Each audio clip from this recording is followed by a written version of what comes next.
बिस्मिल्लाहिर्रहमानिर्रहीम, अस्सलाम वालेकुम। आज का जो हमारा टॉपिक है वो 10th क्लास की बायोलॉजी के चैप्टर रिप्रोडक्शन से है। आज के टॉपिक में हम एसेक्सुअल रिप्रोडक्शन की टाइप पढ़ेंगे जिसका नाम है बडिंग। तो बडिंग भी बेसिकली एसेक्सुअल रिप्रोडक्शन है। एसेक्सुअल रिप्रोडक्शन में हमने ये पढ़ा था कि एक सिंगल पेरेंट से मज़ीद दूसरा जो है उसकी जो ऑफस्प्रिंग है वो पैदा होती है, मतलब एक ही पेरेंट से एक ही दूसरी बॉडी जो है वो जन्म लेती है, पैदा होती है।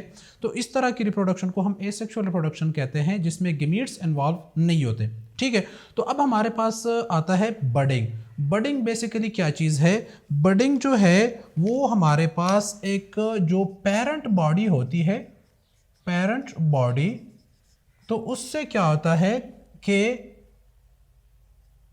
आउटग्रोथ जो है वो पैदा होती है। ठीक है, एक स्मॉल आउटग्रोथ जो है आउटसाइड ऑफ द बॉडी, मतलब वो बाहर की तरफ जो है एक आउटग्रोथ पैदा होती है, बन जाती है, और उस आउटग्रोथ से फिर दूसरी बॉडी बनती है।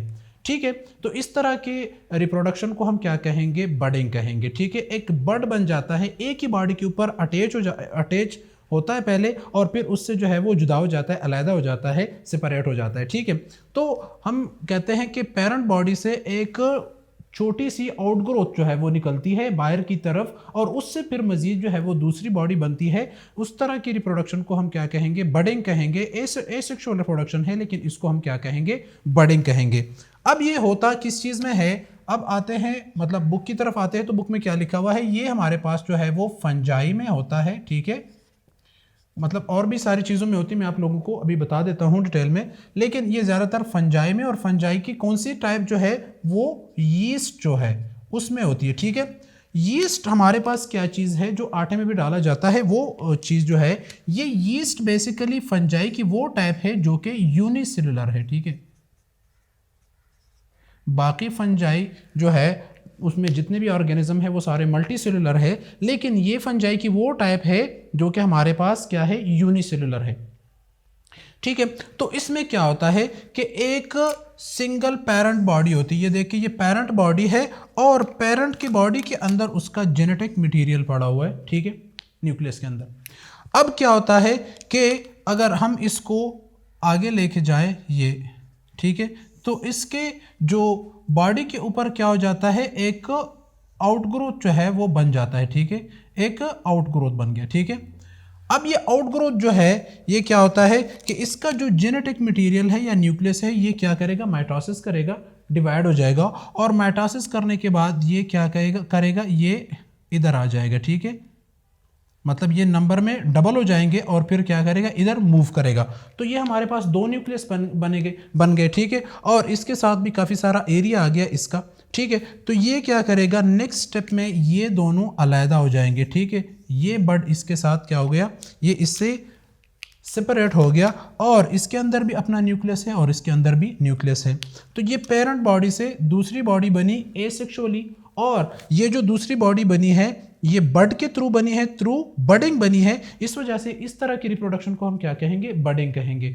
अब ये होता है कि अगर आप लोग देखें, हम इस सूरत में देख रहे हैं कि एक ही बड बना है, तो एक से ज़्यादा भी बड बन सकते हैं एक ही बॉडी के ऊपर, मतलब इस सेल के ऊपर एक नहीं, एक से ज़्यादा भी बड्स बन सकते हैं, और उनके अंदर, मतलब अगर एक दफ़ा ये न्यूक्लियस डिवाइड हो गया, मतलब ये न्यूक्लियस कैरियोकाइनेसिस जिस तरह होती है ना, मतलब न्यूक्लियस जो है वो डबल हो जाते हैं, कैरियोकाइनेसिस मतलब न्यूक्लियस जो है वो दो हो जाते हैं। ठीक है, और न्यूक्लियस दो किस वजह से होते हैं? क्योंकि इसके अंदर जो जेनेटिक मटेरियल है पहले वो डिवाइड हो जाता है, फिर उसके जो दो नंबर में अपना जो जेनेटिक मटेरियल है वो नंबर में डबल हो जाते हैं, तो एक के गिर्द भी न्यूक्लियस आ जाता है और दूसरे के गिर्द भी आ जाता है, तो बेसिकली न्यूक्लियस डिवाइड हो गया।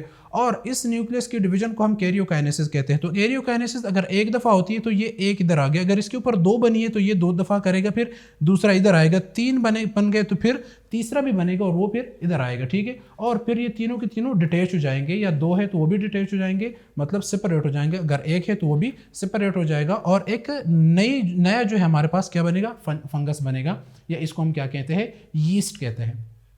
ठीक है, अच्छा, ये तो रिप्रोडक्शन हो गई हमारे पास यूनिसेलुलर ऑर्गेनिज्म में बडिंग के थ्रू, जिस तरह बडिंग होती है। हमारे पास जो क्या है कि ये जो बाकी हमारे पास और भी काफ़ी सारे ऑर्गेनिज्म हैं जिसके अंदर भी हमारे पास क्या होता है, बडिंग होती है। फॉर एग्जांपल फंगस है, मतलब एक तो मैंने आप लोगों को इधर मिसाल दे दी फंगस की, तो दूसरा कोरल्स है, उसके अंदर भी जो है वो बडिंग होती है। स्पॉन्जेस है, उसके अंदर भी बडिंग होती है।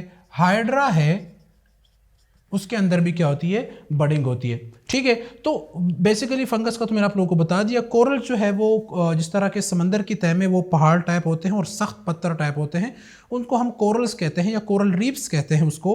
और वो आप लोगों ने देखा होगा पत्थर होते हैं, पत्थरनुमा होते हैं और उसके अंदर सुराख होते हैं, एक हार्ड स्ट्रक्चर होती है, तो उसको हम कोरल्स कहते हैं। और एक हमारे पास स्पॉन्जेस है जो नरम होते हैं, स्पॉन्ज की तरह होते हैं। और दूसरा हमारे पास क्या चीज़ है, हाइड्रा, जो कि एक लंबी लंबी होती है, समंदर के अंदर पाई जाती है। मैं आप लोगों को अभी हाइड्रा की भी एक एग्जांपल दे देता हूँ। ठीक है, लेकिन ये जो हमारे पास है ये सारे के सारे मल्टी सेलुलर है। अब कोरल्स जो है, ये कोरल्स जो है ये हमारे पास इस तरह की एक बॉडी होती है जिसमें सुराख होते हैं, हार्ड स्ट्रक्चर होती है। ठीक है, अब ये जो हार्ड स्ट्रक्चर है ये कोरल्स, तो इसमें क्या होता है कि ये कॉलोनियल ऑर्गेनाइजेशन है। ठीक है, क्या है, कॉलोनियल ऑर्गेनाइजेशन है, ये यूनिसेलुलर नहीं है। इसके अंदर क्या होता है, इसके अंदर बर्ड्स बनते हैं, लेकिन बर्ड्स जो है वो पेरेंट सेल से डिटेच नहीं होते, सेपरेट नहीं होते, वो पेरेंट सेल के साथ अटैच रहते हैं। तो इसके साथ काफ़ी सारे इस तरह के बर्ड्स जो है वो अटैच होते हैं। ठीक है, मतलब बनते हैं और एक कॉलोनी की स्ट्रक्चर जो है वो बना देते हैं, जिसको हम क्या कहते हैं, कोरल्स कहते हैं। ठीक है, स्पॉन्जेस भी होते हैं हमारे पास, और इस तरह के हमारे पास हाइड्रा है। तो हाइड्रा बेसिकली इस तरह की एक इसकी स्ट्रक्चर होती है।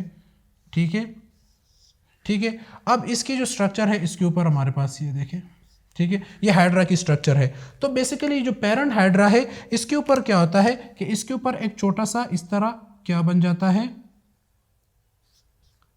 दूसरा जो है वो एक स्ट्रक्चर दूसरी बन जाती है। ये क्योंकि मल्टी सेलुलर है, ठीक है, तो इसके सेल्स क्या करते हैं, माइटोसिस करते हैं और नंबर में बढ़ते हैं और फिर एक क्या हमारे पास एक आउटग्रोथ बना देते हैं। ये एक आउटग्रोथ इसका बन गया। ठीक है, इसका आउटग्रोथ फिर क्या करता है कि इसका जो आउटग्रोथ है वो फिर बड़ा हो जाता है। ठीक है, वो बड़ा हो जाता है यूं, इस तरह स्ट्रक्चर में बड़ा हो गया। ठीक है, और ये आउटग्रोथ जो है ये इससे फिर क्या हो जाता है, डिटैच हो जाता है। ठीक है,